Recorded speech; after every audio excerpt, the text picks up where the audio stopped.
Selamat datang di kelas farmasi. Kali ini kita akan belajar tentang apa itu simplicia dan bagaimana sih cara pembuatannya. Mari kita bahas sama-sama supaya tidak membuat kita penasaran. Ada berbagai macam jenis-jenis simplicia, dari simplicia kasar, simplicia halus, dan banyak macamnya. Mari kita bahas dari yang pertama adalah pengertian simplicia. Simplicia sendiri adalah bahan alam yang digunakan untuk obat dan belum mengalami perubahan apapun, dan kecuali dinyatakan lain, umumnya berupa bahan yang telah dikeringkan. Jadi simplicia itu belum mengalami perubahan apapun, kecuali dia ada proses namanya penjemuran sampai dia mengalami pengeringan atau telah dikeringkan. Simplicia sendiri biasanya didapat dari tanaman, hewan, dan juga mineral. Yang kita akan buat kali ini biasanya itu dibuat dari tanaman. Tanaman ada dua, yaitu tanaman liar dan tanaman budidaya.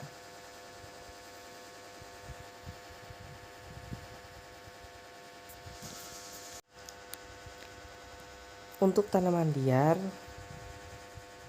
keberadaannya, mutu, kualitas kurang terjamin karena dia tumbuh liar dan tidak dijaga mutu dan kualitasnya. Jumlahnya banyak, mudah didapatkan.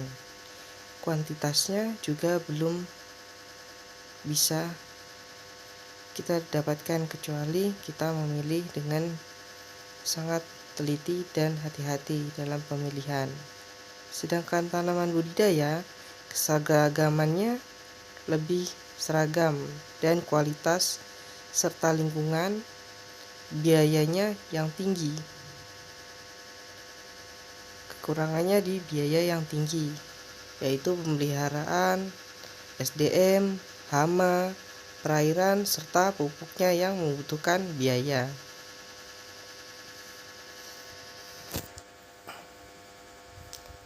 Simplicia sendiri terbagi jadi dua metabolit, yaitu metabolit primer serta metabolit sekunder. Untuk metabolit sekunder memiliki spesifikasi dari senyawa aktifnya, umur panennya, serta kapan bisa dipanen.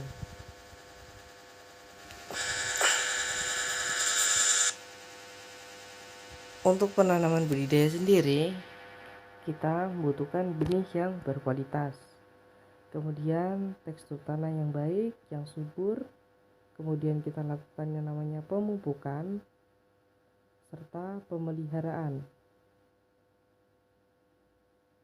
Jika semuanya sudah baik, otomatis tanaman yang kita tanam dapat dilakukan namanya pemanenan. Untuk hasil yang maksimal, proses-proses tersebut dilakukan secara bertahap dan teliti untuk mendapatkan hasil yang baik.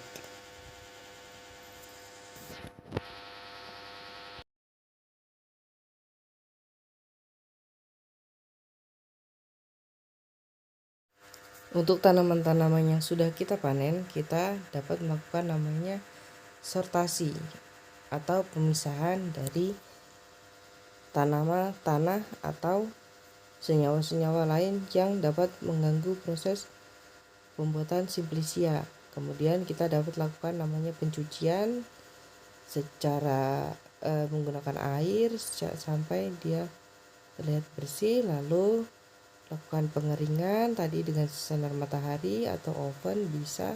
Kemudian kita lakukan pemotongan atau perajangan, lalu kita lakukan pengolahan bisa menggunakan blender atau ditumbuk manual, kemudian kita lakukan namanya pengemasan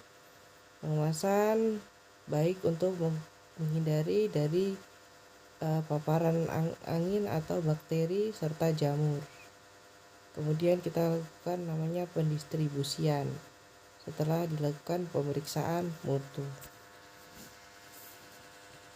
Faktor-faktor apa saja sih yang mempengaruhi proses metabolit sekunder atau kandungan kimia dari bahan yang kita menggunakan sebagai obat tradisional atau simplicia? Pertama ada namanya geografi dan cuaca. Yang pertama itu berpengaruh adalah suhu. Kadang-kadang suhunya terlalu tinggi atau terlalu rendah mengakibatkan tanaman mudah mati. Kemudian cuaca yang terlalu panas, gelombang cahaya yang terlalu kuat, serta curah hujan, pengairan yang terlalu deras, atau terendam air, tanaman bisa mudah mati. Kemudian ada ketinggian. Ada tanaman yang cocok di dataran tinggi dan ada tanaman yang cocoknya di dataran rendah. Jadi harus disesuaikan. Yang kelima adalah angin. Proses angin bertiup dapat membantu proses penyerbukan. Kemudian yang keenam adalah tanah. Tanah, unsur fisiknya, kemudian kimianya, mikroorganismenya seperti apa, kemudian pestisida yang digunakan seperti apa. Apakah baik atau tidak, kemudian nutrisi yang didapat dari pupuk organik atau pupuk kimia supaya merangsang proses metabolitnya. Faktor biotik adanya 3, yaitu pertama fungi, kedua bakteri, dan ketiga virus. Kalau ada 3 ini dapat mengakibatkan perlambat pertumbuhan dari si tanaman herbal ini. Contohnya Vinca roseae. Biasa yang mengganggu adalah vinbalastin atau vincristin. Kemudian curah hujan serta kelembabannya seperti apa.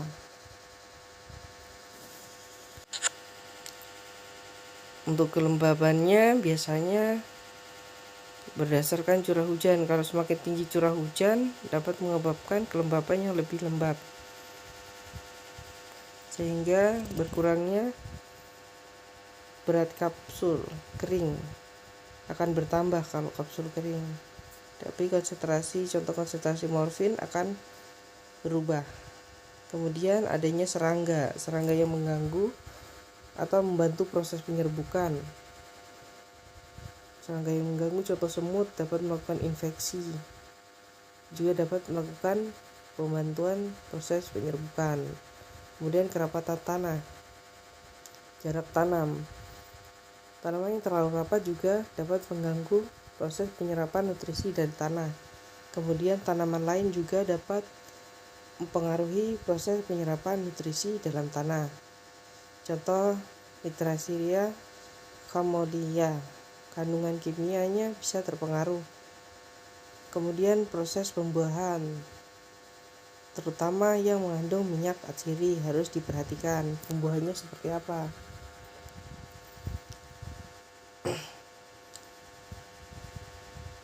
Kemudian ada genetik dari tanaman sangat mempengaruhi. Kalau genetiknya baik, otomatis tanaman simplicia, tanaman herbal yang kita akan buat juga menghasilkan produk yang baik. Jika terjadi genetik, perubahan kandungan kimia, kuantil mungkin terjadi. Biasa tanaman-tanaman yang dipetik harus sesuai umur. Contoh Cinchona sp 8 tahun, Taxus 100 tahun, Cincinnamum 40 tahun, Digitalis 2 tahun, Resoniferum jika buahnya sudah tua. Kemudian metabolit lainnya sepertinya minyak atsiri itu ada opium dan alkaloid juga harus diperhatikan. Biasanya kalau minyak atsiri untuk pemanasan lebih diperhatikan, tidak boleh terlalu panas. Kemudian untuk petani biasanya ada proses namanya proses budidaya ataupun liar. Bisa didapatkan dari proses budidaya ataupun liar, tergantung dari kemauan petaninya. Kemudian simplisia yang dihasilkan harus diperhatikan.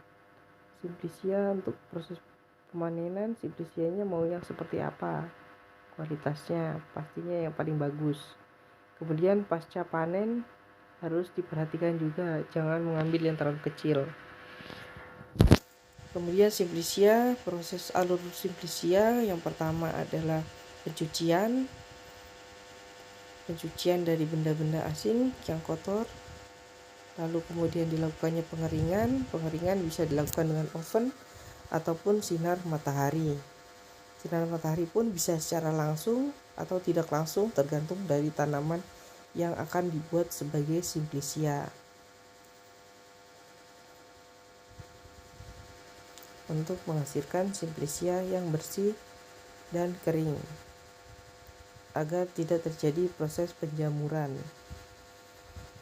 Biasanya dalam proses penelitian yang diambil adalah tanaman yang seragam secara genetik, bentuknya sama, terus bagian yang digunakan sama, panen sama, metabolitnya belum tertranslokasikan, jadi masih semuanya sama. Kemudian pengeringan, mempunyai pengeringan dan penyimpanan yang sama, jadi tidak ada yang separuh kering dan separuh basah, semuanya harus sama. Jadi dipisah yang kering dan yang basah, kita gunakan yang kering saja. Kemudian perbandingan morfologi dengan kandungan kimia, contohnya metapipertia besar, yang besar-besar digunakan untuk mengambil dia punya minyak atsiri. Untuk penelitian sendiri biasanya diambil dari bahan alam, baik laut maupun darat, yaitu tanaman. Penelitian dilakukan secara dasar fitokimia, standarisasi preklinik. Kemudian produksi dilakukan untuk mendapatkan bentuk sediaan serta pematenan. Dilakukannya uji klinis untuk mendapatkan obat fitofarmaka. Pertama, sebelum uji klinis dilakukan dulu uji praklinis ke hewan. Kemudian setelah hewan aman, dilakukanlah uji klinis ke manusia. Setelah obat menjadi obat fitofarmaka, kemudian dikembangkanlah obat menjadi fitoterapi, agar obat bisa dilakukan untuk obat terapi.